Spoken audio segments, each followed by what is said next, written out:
بشا چارمین تفگرا پککی و شر گل ای شورشگری تیگینا کردستان متنگه دل و مجیه من هجاند بو و پاشش خوچو بوم. او بویرا پیشی و دایی بو. براستی او بویر جبو من عجیب و سیر بو. لی بویرم پشت را قومین اثبات کرن که چما تیگینک اف قاسیب تاثیر دبه. لی هیجی جبو من زوره که ازوی تاثیرا دسپیک راوه بکم. ده دمکه ده که فرمانا کشتنه یا کردیتی و کردستان هاتیه داین و او با آوه که هری دجوار بجهته آنین لأن قرجبو وجینا تیگینی بریاردان همجی بتنا سری خواه بقاسی ببه مجار رومانه که آنالیزه که جدی جردوه. از هم دناوا اتمسفرا تفگرن جوانین چورشگر این کردان ده همجی دناوا ین ترکان ده بوم. اشکره که تاثیر آوان تفگران لمه بویه. ده سالین دده که او دو گنچه ده سمپاتیزانی آوان پیکاتنان و سابویره که کم تاثیر نینه. من ناوین ریخستنین تشکاپجه تشکو تکاپمله تیکو بهیست بو و مشاهدتا به اگیتی یا پیشنگ وان دیت بو. لیدر تشکاپجه ماهیر چایان پیشی به حسین جواهر لمال تپیل بر خدا پاش رواویش گرتیگه او توی نه هورین خواه لقزل در شهادتا وان گلکی باندور لمکر. او قاسی باندور لمکر بو من جچالاکیا پیشی یا بویکوت کرنه یا پروتستو کرنه و کمکوژیه را پیشنگی کر. دما کو لیدر تاشکوی دنیز گزمیش و دو هورین وی برم بدار و بکن من اودیتن. دیسا ده همان وقتی ده شهادت لیدر تیکوی ابراهیم کایپاکایا لزندان آمده یک لدیجی اشکنجل برخودا به تاثیر بو. مدید که هر سه لیدران چوا ده بردیلا گیانا خوده راستیا گل و نتویا کرد آنی زمان. تاوی که برزه که هیمانی ده درجه دویمین ده او لیدر جناوا جوانا در کتبون جی شهادت آوان آجبو حقیقت سدما بنگهیم بو کوکر از بویرم بسر راستیا خود بمشم. مرو بویره بسر راستیا خود بمشه تشتکه و مرو زانبه چا بسر ده بمشه تشتکی دنه.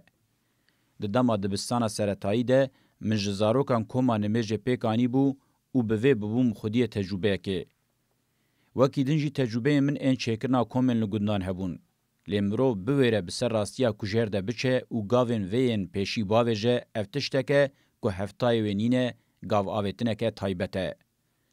پاشه گلکی هاتیه گفتگو کرن، گلکی رخنه هاتیه کرن و هاتیه گوتن چما رخصتنا پولیسان ندید چما تدبیرین خو نگرتن. لناوراسی روشک پولیسیت نبو. گاو آویتنه که سیر آوک دینان هبو. گاو آویتنه که وصابو کمروف هایش خو نبه دبه که هیز و حقیقت ببن جیدره به هیزی و شاشیه. گلو چه قاسی تفگره که با عقل بو یانجی چه قاسی تفگره که برهما حسان بو.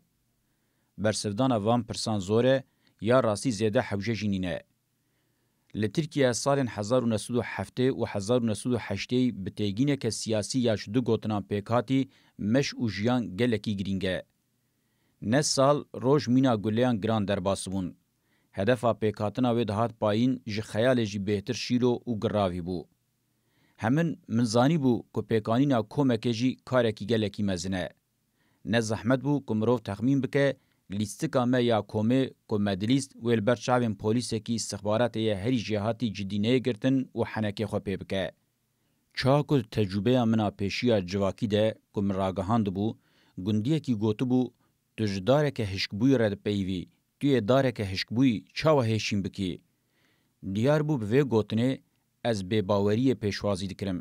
جخوا گل کومن همسال مبون خو ندگرتن و اموکه چته خوده جوانستندی بناو دکرن. تو او کوجو آپوجی جخوا بون ناوین ما یم پیشی. جبر کو ناول مد هاتن کرن ام پیک خوش او سر بلند بون. چاو کو ناول زاروکه کی تکرن. لی مبخوا او ناول خو نکربون. بتنی دما ام کون بون مکاریبو ام جخوا بجن شورشگرین کردستانه. پشتی کومه به 5 سالام مدویری بو ناو راسیل خو بکن. رویتیا گلکی به هیجان و مینا یا دینان لانقره د نوروز سال 1907 ده لکویم بنداوا چوبوکه دست پیکر د 27 مجدار 1978 ده لگند فیسه آمده بناو پککه به انجام بو او به وی آوایی مخووکه کسی ناموس خوارزگارکری ده حسبان. ماجوه مزنتر هدف هبو. ما نه رخصنا مدرن آچینا مدرن هاتبو آوا کرن.